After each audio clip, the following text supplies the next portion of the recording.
Hello NEET students. Rapid revision series में आज हम लोग न्यू चैप्टर देखेंगे, ह्यूमन रिप्रोडक्शन।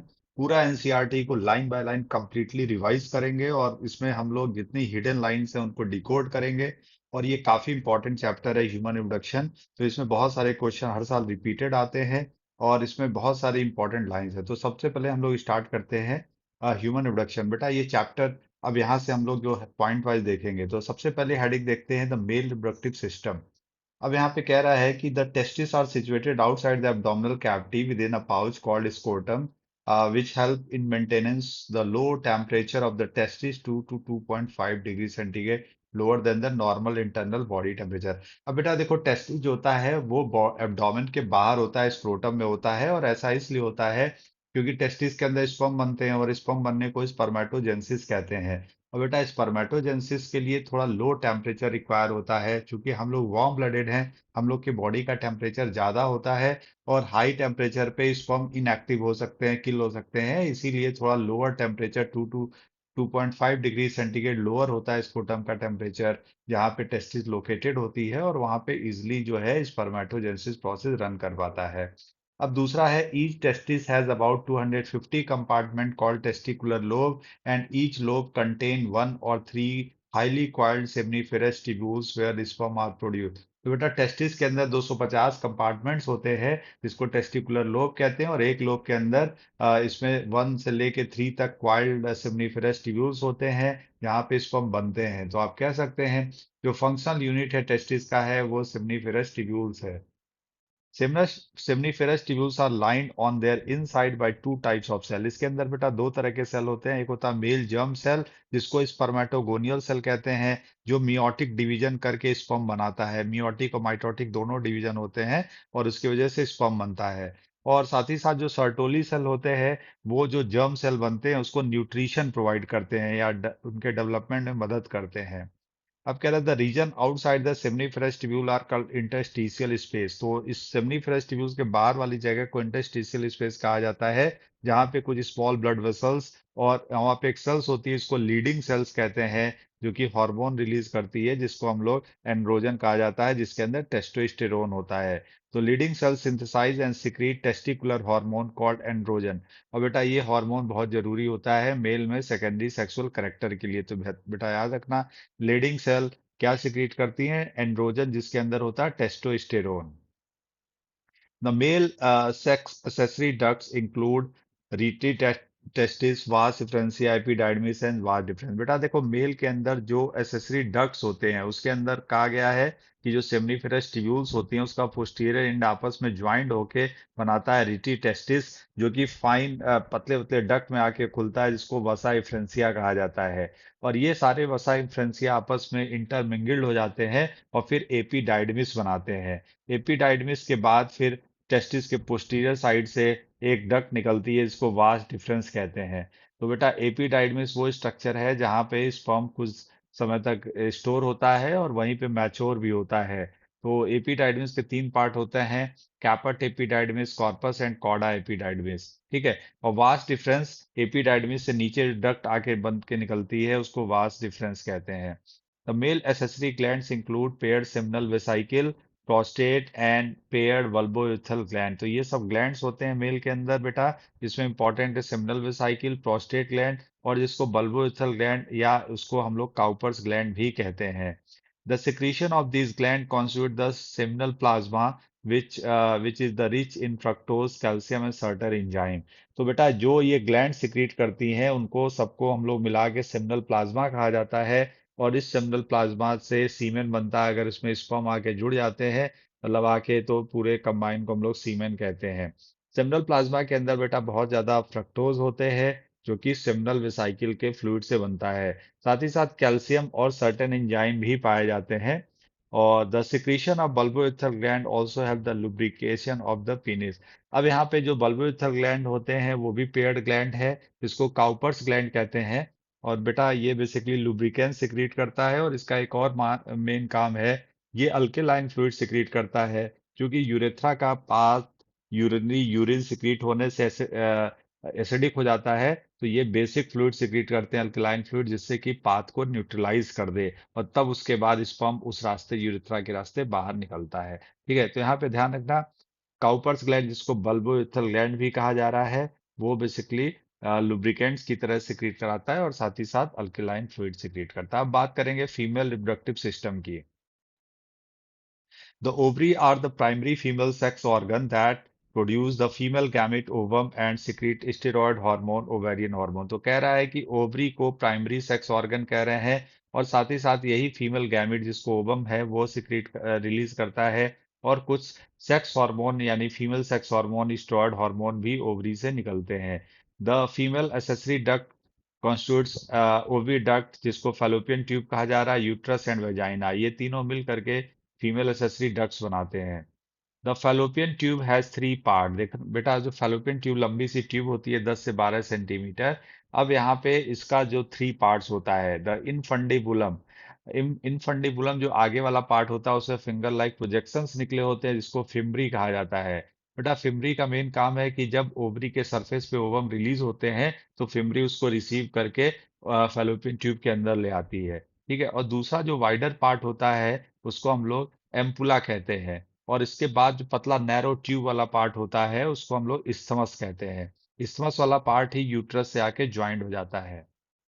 द यूट्रस, जिसको हम लोग वोम कहते हैं, एक सिंगल स्ट्रक्चर होता है जो इन्वर्टेड पियर शेप का होता है, उल्टा नाशपाती के आकार का होता है, और ये पेल्विक वॉल से अटैच होता है बहुत सारे लिगामेंट के थ्रू, जिसकी वजह से यूट्रस जो है अपने पोजीशन में रहता है। The wall of uterus has three layers of the tissue.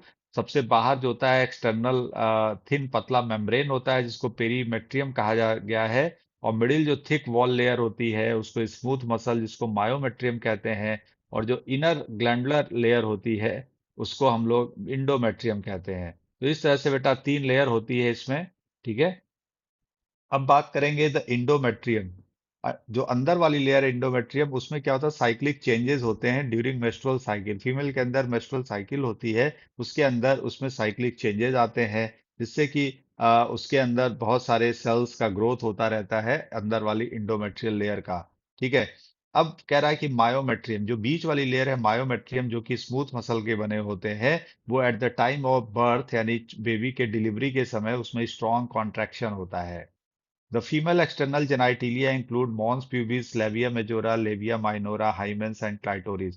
बेटा देख, फीमेल में जो एक्सटर्नल जेनेटाइलिया कहा गया है वो कुछ स्ट्रक्चर है, जैसे ऊपर एक fatty pad like cushion like structure होता है उसको मॉन्स प्यूबिस कहते हैं, और उसके बाद लेविया मेजोरा जो फ्लैप होता है वेजाइनल ओपनिंग का। ठीक है, उसका लेविया माइनोरा अंदर की तरफ थिन फ्लैप होते हैं। हाइमेन एक पतली मेम्ब्रेन होती है जो वेजाइनल ओपनिंग को कवर किए रहती है, और क्लाइटोरिस एक इरेक्टाइल स्ट्रक्चर होता है जो वेजाइनल ओपनिंग और यूरेथ्रल ओपनिंग के भी ऊपर के साइड में होता है। यहाँ पे ध्यान देने वाली बात है कि यूरेथ्रल ओपनिंग सेपरेटली रहते हैं और वेजाइनल ओपनिंग सेपरेटली रहते हैं। Mammary gland are paired structure that contain glandular tissue and variable amount of fat। तो बेटा याद रखना, मेमरी ग्लैंड में जो होता है फैट होते हैं और ग्लैंडुलर टिश्यू होते हैं। जो ग्लैंडुलर टिश्यू होते हैं वो 15 से 20 मेमरी लोब्स में डिवाइडेड होते हैं, और मेमरी लोब जो होते हैं इसमें clusters of sac like structure होता है, जिसको अल्व्यूलाई कहा जाता है। वैसे ये सारे अल्व्यूलाई आपस में फ्यूज करके मेमरी ट्यूब्यूल्स बनाते हैं। मेमरी ट्यूब्यूल्स फिर एक एम्पुला में आके खुलता है, और उससे पतली लेक्टिफेरस डक्ट निकलती है जो टिप ऑफ मेमरी ग्लैंड पे आके ओपन होती है। तो पूरा एक पाथ बना है बेटा मिल्क सिक्रीशन का एनसीईआरटी में, जिसको भी हम लोग देख लेंगे, लेकिन यहाँ पे मेमरी ग्लैंड को भी इंक्लूड किया है फीमेल रिप्रोडक्टिव सिस्टम में। अब बेटा इसके बाद बात करेंगे गैमिटोजेंसिस। गैमेटोजेंसिस का मतलब होता है गैमिट फॉर्मेशन। अब मेल गैमिट को स्पर्म कहते हैं यानी स्पर्मेटोजेंसिस, और इसी तरह फीमेल गैमिट फॉर्मेशन को ओवम या oogenesis कहा जाता है। In testis the immature male germ cell that is called spermatogonia produce sperm by spermatogenesis that begin at puberty.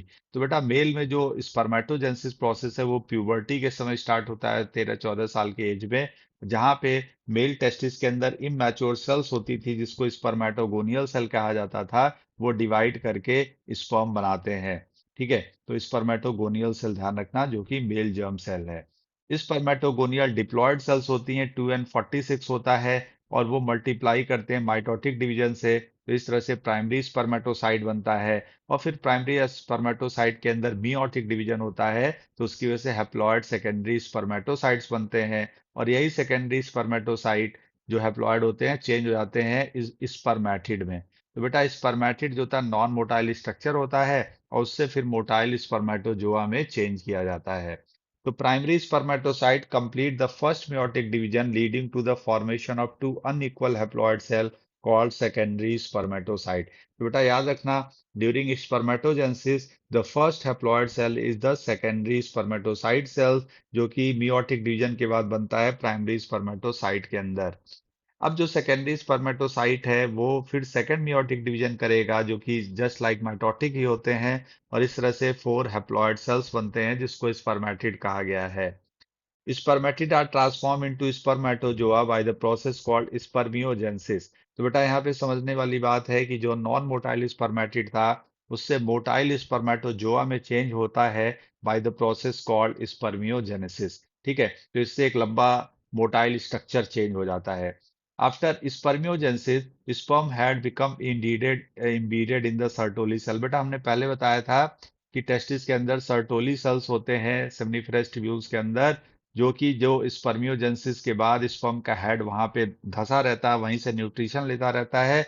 और फाइनली जब कंप्लीट वो मैच्योर हो जाता है तो वहां से रिलीज हो जाता है। इस प्रोसेस को स्पर्मिएशन कहते हैं। तो spermiation the process in which mature spermatozoa release from the Sertoli cell. ठीक है, तो ये ध्यान रखिएगा, ये इस प्रोसेस को स्पर्मिएशन कहते हैं। Spermatogenesis start at puberty. तो यहाँ पे ध्यान रखिए, स्पर्मेटोजेनेसिस इसलिए प्यूबर्टी में स्टार्ट होता है क्योंकि प्यूबर्टी के समय सिग्निफिकेंट इंक्रीज होता है हार्मोन लेवल का, जैसे GnRH, गोनाडोट्रोपिक रिलीजिंग हार्मोन, जो कि हाइपोथैलेमस से रिलीज होते हैं और एंटीरियर पिट्यूटरी को एक्टिवेट करते हैं, जहां से निकलता है LH और FSH। LH जो होता है लीडिंग सेल को एक्टिवेट करके वहां से एंड्रोजन निकालता है, और FSH ये बेसिकली सर्टोली सेल पे एक्ट करता है। ठीक है। A sperm is composed of head, neck, middle piece, and tail. The head contains elongated haploid nucleus and anterior acrosome filled with the enzyme for fertilization। तो बेटा sperm के 4 part होते हैं, एक हेड होता है, नेक होता है, और जो मेन बॉडी होता है उसको मिडिल पीस कहा जाता है, और एक लंबी सी टेल होती है। जो हेड होता है उसके ऊपर एक कोनिकल शेप का स्ट्रक्चर बन जाता है, इसको एक्रोसोम कहते हैं। और ये बेटा गोल्जी बॉडी से बनते हैं, सिक्रीटरी नेचर के होते हैं, और यहीं से एक्रोसोम एंजाइम निकलता है, जो कि ओवम के मेम्ब्रेन को डिजनरेट करता है, जिससे स्पर्म अंदर ओवम के अंदर इंटर करके फर्टिलाइज करेंगे। दूसरा स्ट्रक्चर है हेड है, जिसके अंदर हैप्लॉइड न्यूक्लियस होते हैं।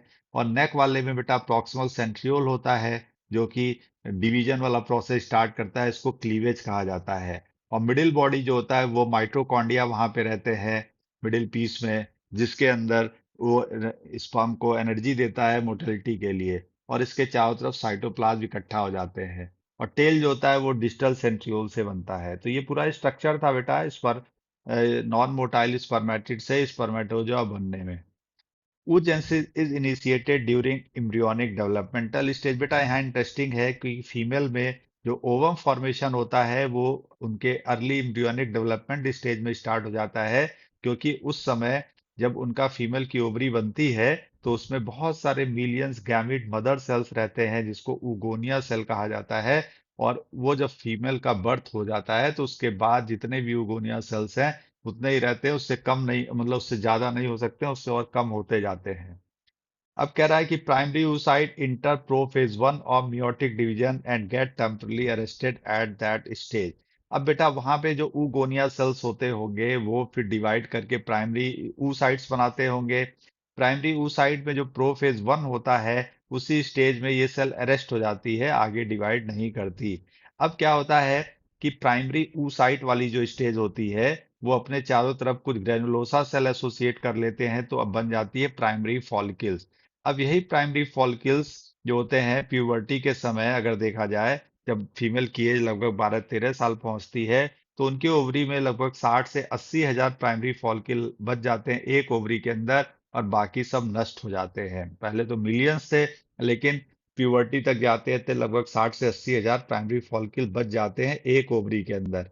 अब क्या होता है कि बेटा इसके अंदर अब जो प्रोफेज 1 स्टेज में अरेस्ट था वो आगे डिवीजन और आगे आगे आगे बढ़ाता है, और इस तरह से जो प्राइमरी फॉलिकल्स थी, अभी क्या हो रहा है कि जो जो प्राइमरी फॉलिकल थी वो सेकेंडरी फॉलिकल में ट्रांसफॉर्म होके फिर टर्सरी फॉलिकल बनाती है। तो कैसे इसके अंदर चेंजेस होते हैं, फिर वो कुछ और ग्रेनुलोसा सेल से एसोसिएट हो जाती है, और प्राइमरी फॉलिकल, सेकेंडरी फॉलिकल्स और टर्सरी फॉलिकल। टर्सरी फॉलिकल की एक खास बात है कि उसके अंदर एक फ्लूइड फिल्ड कैविटी पाई जाती है, जिसको हम लोग एंट्रम कहते हैं। तो जहां भी एंट्रम दिखेगा आप कह सकते हैं टर्सरी फॉलिकल है। और याद रखना बेटा, प्राइमरी फॉलिकल प्रोफेज 1 में अरेस्ट था, जो कि प्राइमरी oocyte स्टेज थी। और जब ये टर्सरी फॉलिकल तक ये ग्रो करता है, तो उस समय अपना जो मियोटिक डिवीजन इनकम्प्लीट था उसको कंप्लीट करता है। और जब ऐसा कंप्लीट करेगा तो इस तरह से सेकेंडरी oocytes बनेंगे और साथ ही साथ फर्स्ट पोलर बॉडी बनेंगे। यहाँ पे एक बात याद रखना है कि जब यहाँ पे मियोटिक डिवीजन होता है फीमेल oogenesis के दौरान, तो एक अनइक्वल डिवीजन होता है जिसमें एक फंक्शनल प्राइमरी सेकेंडरी oocytes बनते हैं और फर्स्ट पोलर बॉडी छोटा सा बनता है। पोलर बॉडी इसलिए बनता है क्योंकि अपना वो सारा साइटोप्लाज्म वगैरह फंक्शनल एग को दे देता है और अपने छोटे से इनर्ट मास में चुन जाता है, इसको पोलर बॉडी कहा गया है।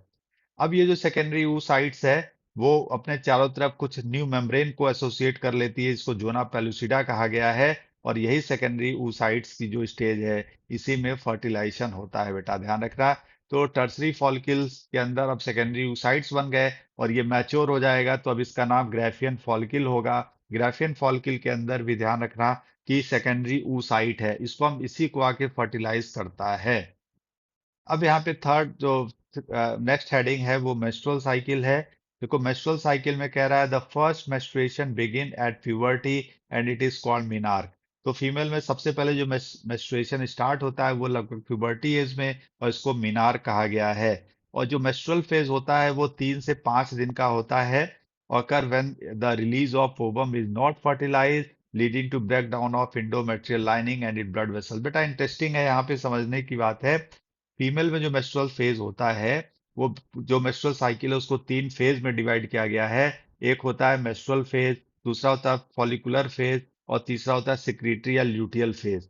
अब क्या है, सिक्रीटरी या ल्यूटियल फेज में अगर स्पर्म एग को फर्टिलाइज नहीं किया तो फिर मेंस्ट्रुएशन फेज आ जाता है, जिसमें इंडोमेट्रियम की वॉल जो है सेड ऑफ करती है, और वो उससे अंदर वाली लेयर अलग हो जाती है और उससे ब्लीडिंग वाला फेज होता है, इसको मेंस्ट्रुअल फेज कहते हैं। अब कह रहा है ड्यूल, अब जैसे पहले मेंस्ट्रुअल फेज था जो 3 से 5 दिन का था, इसके बाद जो फेज आएगा उसको फॉलिकुलर फेज कहेंगे, जो 5 से लेके 14 डेज तक होता है, 5 से लेके 14 डेज तक होता है।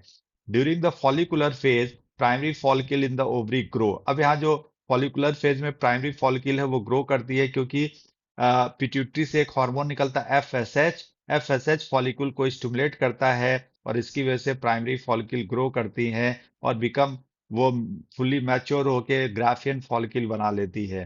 तो ग्राफियन फॉलिकल बनने में एक बात और याद रखना बेटा, जब यहाँ पे थीका ये जो सेकेंडरी फॉलिकल बनी थी, तो वहां पे थीका एक्सटर्ना और थीका इंटरनल लेयर था।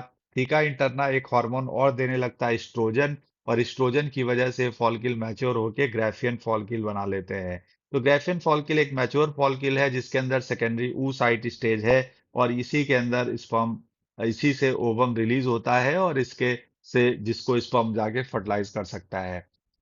तो यहाँ पे ध्यान रखिएगा, endometrium of the uterus regenerate through the proliferation. तो फॉलिकुलर फेज को प्रोलिफरेटरी फेज भी कहा गया है, क्योंकि इस फेज के अंदर यूट्रस के अंदर वाली जो लाइनिंग इंडोमेट्रियम है उसका खूब ज्यादा रीजनरेशन होता है, ग्रोथ होता है, या इसीलिए इसको प्रोलिफरेटरी फेज भी कहा गया है। अब कह रहा both LH and FSH attain a peak level in the middle of the cycle. बेटा जो 14th डे होता है, वहां पे पिट्यूटरी से LH भी निकलता है, FSH भी निकलता रहता है पहले से। LH का सडन लेवल बढ़ जाता है, इसको LH सर्ज कहते हैं। और ऐसा होने से क्या होता है कि जो ग्राफियन फॉलिकल्स है उससे ओवम रिलीज होती है, इस प्रोसेस को ओवल्यूशन कहते हैं। तो ओवल्यूशन के लिए बेटा LH हार्मोन की जरूरत हो पड़ती है। तो कह रहा है rapid secretion of LH leading to it maximum level during the mid of the cycle called LH surge. LH surge induce rupture of Graafian follicle and thereby the release of ovum. तो अगर आपसे पूछा जाए ovum या ovulation किस hormone की वजह से होता है, तो सीधा हार्मोन होगा LH। और LH सर्ज कब होगा, तो आप कहेंगे मिड ऑफ द साइकिल। बेटा उस समय FSH का भी लेवल बढ़ता है, लेकिन LH का बहुत ज्यादा बढ़ जाता है, तो हम लोग मेनली कहते हैं LH के सर्ज की वजह से ओवल्यूशन प्रोसेस हुआ। अब इसके बाद प्रोलिफरेटरी फेज के बाद ओवल्यूशन हो गया, उसके बाद वाला जो फेज आता है उसको ल्यूटियल फेज या सिक्रीटरी फेज कहा जाता है। In the luteal phase the remaining part of the Graafian follicle transform as the corpus luteum. अब देखो ओवल्यूशन के बाद जो कॉर्पस ल्यूटियम बचा था उसको अब चेंज हो जाता है कॉर्पस, वो ग्राफियन फॉलिकल बचा था वो कॉर्पस ल्यूटियम में चेंज हो गया, और वो साथ ही साथ एक हार्मोन रिलीज करने लगता है, इसको प्रोजेस्टेरॉन कहते हैं। ये हार्मोन बेटा बहुत ही जरूरी हार्मोन है। ये essential for maintenance of endometrium. ये इंडोमेट्रियम के अंदर ब्लड का सर्कुलेशन बढ़ाता है, उसको रीजनरेशन, ग्रोथ में और सिक्रीशन में मदद करता है। तो ये ध्यान रखिएगा, प्रोजेस्टेरॉन एक इसेंशियल हार्मोन है जो कॉर्पस ल्यूटियम से सिक्रीट होना शुरू हो गया after ovulation. In the absence of fertilization, the corpus luteum degenerate, causing disintegration of the endometrium, leading to menstruation and marking the new cycle. अब बेटा देखो सिक्रीटरी फेज में जो ओवम रिलीज हुआ था सेकेंडरी यूसाइट, अगर वो फर्टिलाइज नहीं होगा तो ऐसे में क्या होता है कि फिर तो प्रोजेस्टेरॉन की जरूरत नहीं है। ऐसे में कॉर्पस ल्यूटियम लास्ट में जाके कॉर्पस अल्बिकेंस में चेंज हो जाता है, डिजेनरेट कर जाता है और प्रोजेस्टेरॉन देना बंद कर देता है। और जैसे ही प्रोजेस्टेरॉन डिक्लाइन करेगा तो इंडोमेट्रियम का सर्कुलेशन ब्लॉक हो जाएगा, जिससे इंडोमेट्रियल लेयर सेड ऑफ होगी, और इसी को मेस्ट्रुएशन कहेंगे या ब्लीडिंग फेज या मेस्ट्रुएशन फेज होता है। Menstrual cycle ceases around 50 year of age, which is termed as menopause। तो बेटा ध्यान रखना, मेस्ट्रुअल साइकिल फीमेल में लगभग 50 साल के एज में बंद हो जाता है, और इस स्टेज को हम लोग मेनोपॉज या क्लाइमेट्रिक कहते हैं। ठीक है। अब इसके बाद बेटा हेडिंग है फर्टिलाइजेशन एंड इम्प्लांटेशन। तो बेटा हम लोग देखो इस पूरे इस रिवीजन में हम लोग एनसीईआरटी की पूरी लाइन रिवाइज कर रहे हैं बेटा, बाहर के पॉइंट इसमें हम ऐड नहीं कर रहे हैं, क्योंकि हमारा जो प्राइमरी गोल है वो एनसीईआरटी को एकदम लाइन बाय लाइन रिवाइज करना, कोई भी लाइन छूटने नहीं चाहिए, और उसकी हिडन लाइन को भी डिकोड करना। ठीक है। तो यहाँ पे है fertilisation and implantation. Fertilization can only occur if the ovum and sperm are transported simultaneously to the ampullary region of fallopian tube। हमने बताया था बेटा फैलोपियन ट्यूब का जो फर्स्ट पार्ट होता है उसमें हम लोग फिम्बरी कह रहे थे, इन्फंडिबुलम, और उसके बाद वाला जो वाइडर पार्ट है उसको एम्पुला कहते थे। तो फर्टिलाइजेशन बेटा तभी होगा जब स्पर्म और ओवम दोनों एक साथ एम्पुलर रीजन में पहुंच जाएं, तभी फर्टिलाइजेशन होगा। अगर खाली स्पर्म पहुंच जाए या ओवम पहुंच जाए तो फर्टिलाइजेशन नहीं होगा। अब कह रहा है कि during fertilisation sperm come in contact with the zona pellucida. तो ओवम की जो बाहरी लेयर थी उसका नाम था जोना पेलुसिडा, उससे स्पर्म आके उससे कांटेक्ट करता है, एंड ओवम के अंदर अब चेंज होता है, जिससे क्या होता है कि वो membrane that block the entry of एडे। अब क्या है कि स्पर्म के जो टिप वाले पार्ट पे स्पर्म लाइसिन निकल रहा था जो ओवम को डिजेनरेट करके अंदर की तरफ जाएगा, और जैसे अंदर जाता है तो स्पर्म के ओवम के अंदर चेंजेस आते हैं, मेम्ब्रेन के अंदर चेंजेस आते हैं, जो कि दूसरे वो इतना हार्ड बन जाता है कि फर्दर दूसरे स्पर्म की एंट्री को ब्लॉक कर देता है, यानी पॉलीस्पर्मी को रोक देता है। तो ये इसलिए केवल एक ही स्पर्म अंदर जा सकते हैं, इसको मोनोस्पर्मी कहा गया है। The secretion of acrosome help the sperm enter into the cytoplasm of the ovum through zona pellucida and plasma membrane। तो बेटा अभी हमने बताया कि स्पर्म के अंदर जो एक्रोसोम होते हैं वो स्पर्म लाइसिन सिक्रीट करते हैं, जिसकी वजह से वो जोना पेलुसिडा और सेल मेम्ब्रेन को डिजेनरेट करके स्पर्म इंटर करेगा ओवम के अंदर। अब entry of sperm induce the completion of second meiotic division. अब क्या करता है कि जैसे स्पर्म अंदर इंटर करता है तो जो मियोटिक डिवीजन इनकम्प्लीट थी उसको कंप्लीट करता है, जिससे कि जो सेकेंडरी ऊ साइट वाली स्टेज थी वो फिर अब क्या होगा कि वो फिर अनइक्वल डिवीजन करेगा, तो उससे एक फंक्शनल ओवम बनेंगे और सेकेंड पोलर बॉडी बनेगा। तो ये भी एक इंपॉर्टेंट है बेटा कि स्पर्म तो फर्टिलाइज किया था सेकेंडरी oocyte स्टेज में, और उसके बाद मियोटिक सेकेंड डिवीजन कंप्लीट हो रहा है, जिसके बाद फिर हैप्लॉइड ओवम और सेकेंड पोलर बॉडी बन रहे हैं। अब कह रहा है कि द माइटोटिक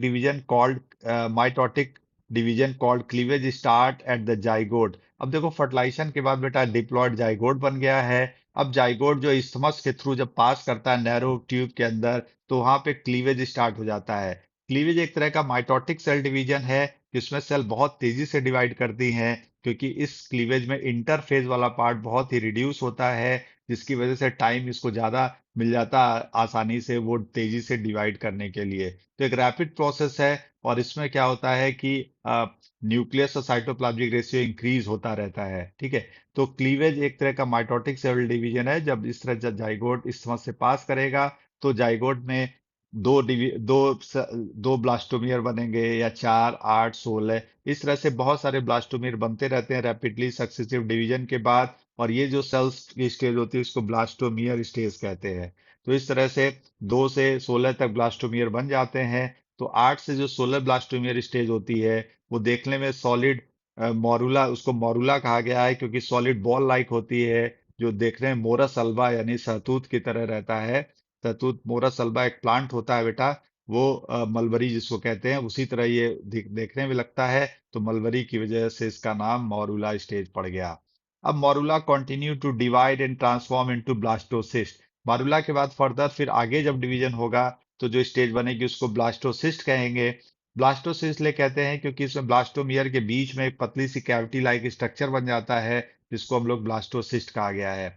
तो blastomere in the blastocyst are arrange into the outer layer called trophoblast, an inner group of cells attach to the trophoblast called inner cell mass.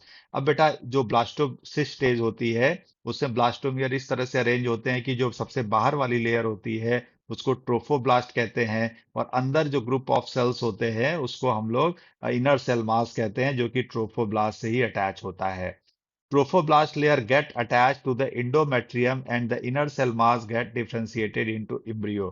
Important point यह है कि जो ट्रोफोब्लास्ट यानी सबसे बाहरी वाली लेयर है वो इंडोमेट्रियम की दीवार से आके जुड़ जाती है, और जो इनर सेल मास होगा वही डिफ्रेंशिएट करके एम्ब्रियो बनाएगा, जिससे कि डिफरेंट टाइप के जर्म लेयर्स बनते हैं। After the attachment the uterine cell divide rapidly and cover the blastocyst leading to its embedded in the endometrium. This is called implantation. अब क्या होता है बेटा, देखो जो ब्लास्टोसिस्ट है वो आ करके इंडोमेट्रियल लेयर से आके अटैच होता है, जिससे कि इंडोमेट्रियल लेयर उसको चारों तरफ से घेर लेती हैं, और ऐसा करने से एक तरह से ब्लास्टोसिस्ट इम्बीडेड हो गया, धंस गया है इंडोमेट्रियल वॉल के अंदर। इसी प्रोसेस को इम्प्लांटेशन कहते हैं। इम्प्लांटेशन के बाद अब बेटा प्रेगनेंसी आएगा। तो pregnancy and embryonic development. After implantation, finger-like projection appear on trophoblasts called chorionic villi, which are surrounded by uterine tissue and maternal blood.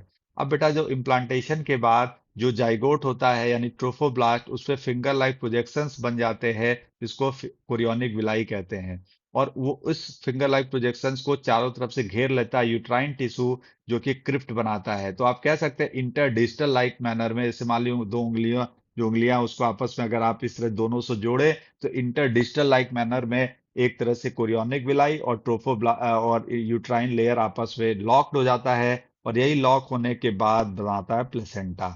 ठीक है, तो chorionic villi of the uterus tissue become interdigited with each other and jointly form a structural and functional unit between the developing embryo and maternal body called placenta। तो बेटा हमने बताया placenta जो बनता है वो इम्ब्रियोनिक पार्ट और साथ ही साथ मैटरनल पार्ट से बनता है। इम्ब्रियोनिक पार्ट में कोरियोनिक विलाई होते हैं और मैटरनल पार्ट में यूट्राइन टिश्यू होते हैं, दोनों जुड़ के इंटरडिजिटेट लाइक मैनर में लॉक होके बनाते हैं placenta. Placenta facilitates the supply of oxygen nutrient to the embryo and also removal of carbon dioxide excretory waste material produced by the embryo। तो बेटा जो प्लेसेंटा है उसका मेन काम है कि डेवलपिंग एम्ब्रियो को ऑक्सीजन प्रोवाइड करना, साथ ही साथ न्यूट्रिएंट देना, और उसके अंदर एम्ब्रियो के अंदर जो कार्बन डाइऑक्साइड और एक्सक्रीटरी वेस्ट बनते हैं उसको उनके बॉडी से बाहर करना। तो ये सारा काम होता है प्लेसेंटा का। Placenta is the connection to the embryo through umbilical cord. अब बेटा जो एम्ब्रियो है प्लेसेंटा से बाद में अम्बिलिकल कॉर्ड वाले स्ट्रक्चर से जुड़ा रहता है, और which help in transport of substance to and from the embryo. तो ये अम्बिलिकल कॉर्ड एक तरह से connection between mother and fetus, और ये क्या करता है कि एम्ब्रियो से मदर की तरफ या मदर से एम्ब्रियो की तरफ टू एंड फ्रॉम ये सप्लाई करता है इन सारी चीजों को। Placenta also act as endocrine tissue. बेटा ये कुछ हार्मोन भी सिक्रीट करते हैं, इसलिए इसको इंडोक्राइन टिश्यू कहा गया है। और इससे जो मेन हार्मोन निकलता है उसका नाम है human chorionic gonadotropin SCG. SCG बेटा दो मार्कर होता है प्रेगनेंसी का, और ये पहला ऐसा हार्मोन है जिसको आप टेस्ट करके बता सकते हैं कि प्रेगनेंसी कंफर्म है। इसके अलावा प्लेसेंटा से ह्यूमन प्लेसेंटा लैक्टोजन भी निकलता है, एस्ट्रोजन प्रोजेस्टेरॉन भी निकलता है। क्योंकि ये सारे हार्मोन दूसरे अदर पार्ट से भी निकलते हैं, लाइक ओवरी से और एड्रीनल ग्लैंड वगैरह से, तो आप इसीलिए ये मार्कर नहीं है। लेकिन एससीजी केवल प्लेसेंटा से निकलता है, इसीलिए इसको प्रेगनेंसी का मार्कर कहा गया, और इसी को टेस्ट करके बताते हैं प्रेगनेंसी कंफर्म है कि नहीं। और प्रेगनेंसी टेस्ट को हम लोग ग्रेविडेक्स टेस्ट कहते हैं, जो एलाइजा मेथड से डिटेक्ट कर लेता है। अब इसके बाद कह रहा है कि in the later phase of pregnancy hormone called relaxin is also secreted by the ovary. अब बेटा रिलैक्सिन एक हार्मोन है जो प्लेसेंटा से ऐसे तो निकलता है, जिसकी वजह से चाइल्ड बर्थ में आसानी होती है, और यही कह रहा है कि ये ओवरी से भी निकलते हैं बाद में प्रेगनेंसी के लास्ट में। HCG, HPL and relaxins are produced in the woman during pregnancy. तो बेटा human chorionic gonadotropin, human placental lactogen और रिलैक्सिन, ये सब कह रहा है कि प्रेगनेंसी के समय रिलीज होते हैं। अब कह रहा है immediately after implantation the inner cell mass embryo differentiated into outer layer called ectoderm and the inner layer called endoderm and mesoderm soon appear between them। अब कह रहा है कि जस्ट आफ्टर इम्प्लांटेशन बेटा जो इम्ब्रियो इनर सेल मास था वो differentiate होके तीन जर्म लेयर बनाता है। इसमें सबसे बाहर वाली लेयर एक्टोडर्म होते हैं, और इन उसके बाद कह रहा है कि सबसे अंदर वाली लेयर इंडोडर्म बनाते हैं, और इन दोनों के बीच में जो जर्म सेल्स होते हैं वो मीजोडर्म बनाते हैं। इस तरह से तीन जर्म लेयर बन जाते हैं, एक्टोडर्म, इंडोडर्म और मीजोडर्म। बेटा यहाँ पे इंपॉर्टेंट है कि ध्यान रखना, हमने एनसीईआरटी की एक एक लाइन को हाईलाइट किया है, कोई भी लाइन मिस नहीं किया है, और जितनी इंपॉर्टेंट लाइन है उसको आपको एक्सप्लेन भी करते जा रहे हैं, डिकोड कर रहे हैं। तो ये बहुत इंपॉर्टेंट होने जा रहा है, क्योंकि बहुत कम समय में आप पूरी एनसीईआरटी रिवाइज कर लेते हो, और यही इससे बेस्ट कुछ नहीं होता है। यूजुअली जो है बहुत सारे ऐसे लेक्चर यूट्यूब पे 3-3 4-4 घंटे वो लगातार देते हैं, आप उसमें बैठ करके सुनते रहते हैं और आपका ध्यान कहीं और रहता है, तो बेसिकली आप बहुत ज्यादा फोकस नहीं हो पाते। यहाँ पे बहुत कम समय में, आधे घंटे में, 40 मिनट में आप पूरी की पूरी एक चैप्टर को रिवाइज कर लेते हैं, ये ज्यादा इंपॉर्टेंट है। और इंपॉर्टेंट लाइन को हम डिकोड भी करते जा रहे हैं, जिससे आप दिमाग में उसको रिकॉल कर सकते हैं, तो चीजों को आसानी से समझ पाएंगे। अब कह रहा है कि the inner cell mass contains certain cells called stem cell which have potency to give rise all the tissue and organ। बेटा इनर सेल मास के अंदर कुछ ऐसे undifferentiated mass of the cell होते हैं जो ना तो एक्टोडर्म होते हैं, ना मीजोडर्म, ना इंडोडर्म। भगवान ने ऐसे, गॉड ने ऐसे सेल्स बना के भेजा है कि जरूरत पड़ने पे ये किसी भी तरह के ऑर्गन या टिश्यू में चेंज हो सकते हैं। ये रिजर्व सेल होते हैं, जिसको हम लोग स्टेम सेल कहा जाता है।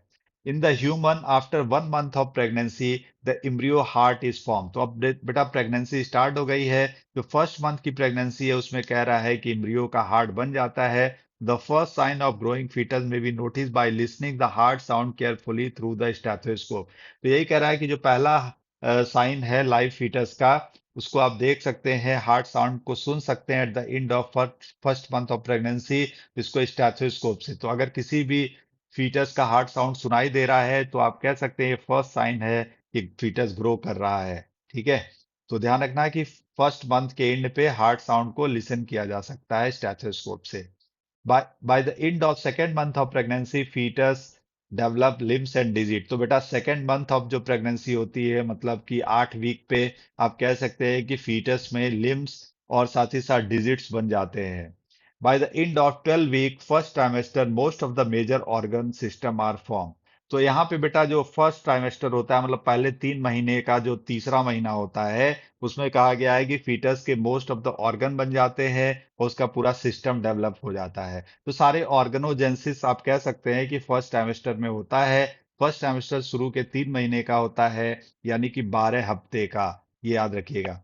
Appearance of the hair on the head and the first movement of the fetus are observed during the fifth month। अब बेटा सेकेंड ट्राइमेस्टर में ये कह रहा है कि फीटस के हेड पे, फीटस का हेड में हल्का मूवमेंट स्टार्ट हो जाता है, और कह रहा है कि इसके साथ से इस साथ आप फीटस के बॉडी हेड पे स्मॉल हेयर देख सकते हैं। ये फिफ्थ मंथ ऑफ ट्राइमेस्टर पे आप देख सकते हैं। इसके बाद कह रहा है at the end of 24 week, मतलब सेकेंड ट्राइमेस्टर के एंड पे कह रहा है कि फीटस के पूरे शरीर पे स्मॉल हेयर बन जाते हैं, आईलिड बन जाती है, आईलिड गेट सेपरेटेड हो जाती है और आई लैसेस भी बन जाते हैं। तो at the end of second trimester ये सारे फीचर आप देख सकते हैं। Eyelid get separated, body covered with the small hair and eye lashes are also formed. अब इसके बाद बेटा लास्ट हेडिंग है पार्चुरेशन एंड लैक्टेशन। अब बेटा क्या होता है, थर्ड ट्राइमेस्टर के लास्ट में फीटस फुली मैच्योर हो जाता है और रेडी फॉर डिलीवरी होता है पार्चुरेशन के लिए। चाइल्ड डिलीवरी को पार्चुरेशन कहा जाता है। The average during the human pregnancy is about 9 month. बेटा जो ह्यूमन जेस्टेशन पीरियड होता है, यानी फर्टिलाइजेशन से लेके चाइल्ड बर्थ का पीरियड, उसको हम लोग जेस्टेशन पीरियड कहते हैं, जो कि 9 मंथ का होता है। इस 9 मंथ को तीन तीन ट्राइमेस्टर में डिवाइड कर दिया गया है। 3 मंथ का एक ट्राइमेस्टर होता है, इस तरह टोटल 3 ट्राइमेस्टर होते हैं। ठीक है। अब कह रहा है कि vigorous contraction of the uterus at the end of pregnancy cause expulsion of delivery of the fetus. The process of delivery of the fetus is called parturition.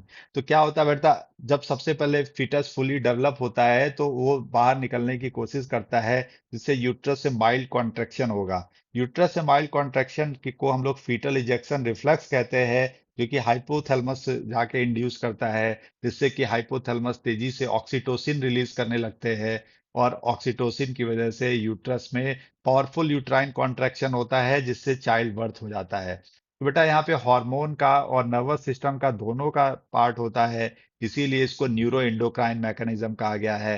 Parturition is the neuro endocrine mechanism which involve hormone as well as the reflexes यानी nervous system.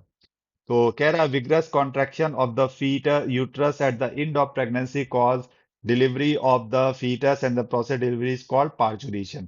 Parturition is induced by the complex neuroendocrine mechanism.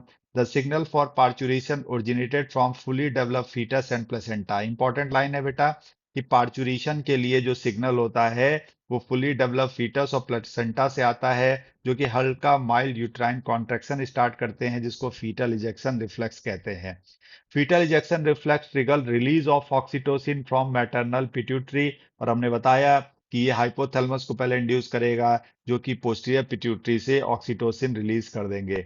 Oxytocin act on uterine muscles and cause strong uterine contraction which in turn stimulate further secretion of oxytocin. इस वजह से जब powerful contraction होने लगता है तो बार बार और ज्यादा ऑक्सीटोसिन रिलीज कराता है, जिससे खूब ज्यादा कॉन्ट्रैक्शन की वजह से resulting in the expulsion of baby out of the uterus through birth canal. तो बर्थ कैनाल के थ्रू यूट्रस, मतलब बर्थ कैनाल के थ्रू चाइल्ड या डिलीवर्ड हो जाता है। इसी प्रोसेस को हम लोग पार्चुरेशन कहते हैं। The mammary gland of the female undergo differentiation during pregnancy and start producing milk toward the end of pregnancy by the process called lactation. बेटा जब प्रेगनेंसी होती है उस समय मेमरी ग्लैंड डिफरेंशिएटेड होती है और वहां पे प्रोजेस्टेरॉन की वजह से मेमरी ग्लैंड के अंदर जो अल्विलाई होते हैं वहां पे अब वो इसको उनका डेवलपमेंट तेजी से स्टार्ट हो जाता है और वहां पे प्रोलैक्टिन हार्मोन की वजह से उसमें मिल्क का सिंथेसिस भी शुरू हो जाता है। तो इस प्रोसेस को जहां पे मेमरी ग्लैंड डिफरेंशिएट हो जाए और मिल्क बनाने लगे, इसी प्रोसेस को लैक्टेशन कहते हैं। और प्रेगनेंसी के लास्ट में मेमरी ग्लैंड से मिल्क रिलीज होने लगता है। The milk produced during the initial few days of lactation is called colostrum, which contains several antibodies IgA, absolutely essential to develop resistance of the newborn baby. अब बेटा जो शुरू का 2-3 दिन का जो मिल्क होता है वो लाइट येलोइश कलर का होता है, इसको कोलेस्ट्रम कहते हैं। इसके अंदर बहुत ज्यादा एंटीबॉडीज होती है और ये pre form antibodies, IgA antibodies, जो मिल्क के थ्रू बच्चे को मिलती है, जिसके बच्चे को इम्यूनिटी हो जाती है। और ये एक एंटीबॉडी जो बच्चे को प्रोटेक्ट करेगी और साथ ही साथ कोलेस्ट्रॉल लग्जेटिव का भी काम करता है। जो इंटेस्टाइन के अंदर डिब्रीज वगैरह रहती हैं, डेड सेल्स होते हैं, उन सबको ड्रेन करने का काम करता है, यानी मिकोनियम को ड्रेन करने का काम करता है, जिससे बच्चे की इंटेस्टाइन क्लीन हो जाती है और आसानी से मिल्क को डाइजेस्ट करने लगता है। तो ये सारा काम हुआ, इस तरह से चाइल्ड फिर आगे डिलीवरी के बाद फर्दर ग्रोथ करने लगता है। तो बेटा ये एक चैप्टर था ह्यूमन रिप्रोडक्शन। इसमें कंप्लीट एनसीईआरटी का रिवीजन किया गया है एक एक लाइन का, जो हम आपके लिए नोट्स बनाए। और इस नोट्स को आप जो अगर एक एक लाइन वीडियो को आप देख लोगे तो सारा एनसीईआरटी आपका रिवाइज हो जाएगा लाइन बाय लाइन, जो कि काफी हेल्प करेगा नीट एग्जाम के लिए। तो बेटा ये रैपिड रिवीजन वाली नीट सीरीज चलती रहेगी। अब इसमें आगे का चैप्टर है रिप्रोडक्टिव हेल्थ, उसको भी हम लोग आगे करेंगे और प्लस ह्यूमन रिप्रोडक्शन के जो एमसीक्यूज हैं, एक्स्ट्रा ऑर्डिनरी एमसीक्यूज, उसको भी हम लोग कंप्लीट करेंगे। तो बेटा अगर आपको कोई सजेशन है तो जरूर चैट बॉक्स में देना, और साथ ही साथ इसमें अपना सजेशन दोगे तो उसके अकॉर्डिंग हम और बेहतर वीडियो बना पाएंगे। तो बेटा आज के लिए इतना ही। उम्मीद करते हैं कि ये सेशन भी आपके लिए काफी यूजफुल रहेगा, और अगर कोई सजेशन हो तो बेटा आप जरूर आप हमें दे सकते हैं। थैंक यू बेटा।